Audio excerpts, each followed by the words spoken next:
My dear students of class 10, আজি আমি English কিতাবৰ Amanda কবিতাটো পঢ়িম। Amanda, don't bite your nails, Amanda. Don't hunch your shoulders, Amanda. Stop that slouching and sit up straight, Amanda. There is a languid emerald sea where the sole inhabitant is me, a mermaid drifting blissfully. ইয়াত তোমালোকে সোৱা মাৰমেড দেখা পাইছা। মাৰমেড হৈছে এবিধ ইমাজিনাৰী কাল্পনিক এটা character যাক মৎস্যকন্যা জলপৰী বুলি কোৱা হয়।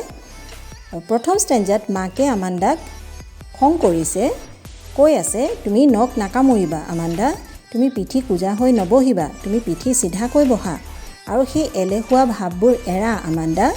আৰু ব্ৰেকেটত দিয়াৰ অৰ্থ হৈছে আমান্দাই মুখেৰে একো কোৱা নাই, কিন্তু তাই ভাবি আছে যে একমাত্ৰ সেউজীয়া ৰঙৰ এটা সাগৰত তাই যেন মৎস্যকন্যা হৈ বৰ মনৰ আনন্দত উটি ভাহি সাঁতুৰি ফুৰিব। ইয়াত তোমালোকে চিত্ৰত মাৰমেডৰ ছবি দেখা পাইছা আৰু এমাৰেল্ড এবিধ মূল্যৱান পাথৰ, কালাৰটো গ্ৰীণ, সি গ্ৰীণ, তো সেইটো লগতে দেখি পাইছা। আৰু সোল মানে হৈছে যে একমাত্ৰ হেয়া দিয়া আছে। ইয়াৰ পিছত আমি নেক্সট ষ্টেঞ্জাত যাওঁ আহা। Did you finish your homework, Amanda? Did you tidy your room, Amanda? I thought I told you to clean your shoes, Amanda. I am an orphan roaming the street. I pattern soft dust with my hushed bare feet. The silence is golden, the freedom is sweet. ইয়াত মাকে কৈছে যে আমান্দা তুমি homework complete কৰিলানে আৰু তুমি তোমাৰ room সাফা কৰিলানে? মই তোমাক কিন্তু জোতা সাফা কৰিব কৈছিলোঁ আমান্দা। আমান্দাই আকৌ ভাবি আছে, কল্পনা কৰি আছে। I am an orphan. Orphan চোৱা ইয়াত দিয়া আছে। orphan মানে হৈছে অনাথ ল'ৰা ছোৱালী, মাউৰা, যাৰ মাক দেউতাক নাই। roaming the street, ৰাস্তাত মই কোনো উদ্দেশ্য নোহোৱাকৈ ৰাস্তাত মই খোজকাঢ়ি ফুৰিম। I pattern soft dust with my hushed bare feet.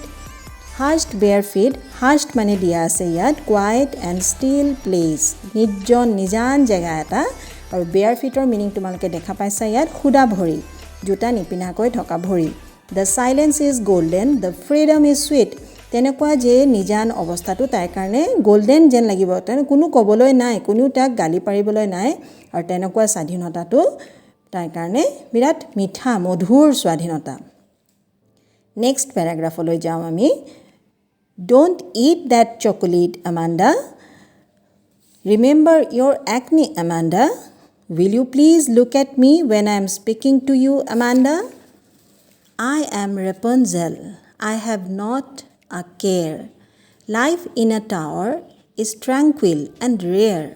I will certainly never let down my bright hair. মাকে কি কৈছে?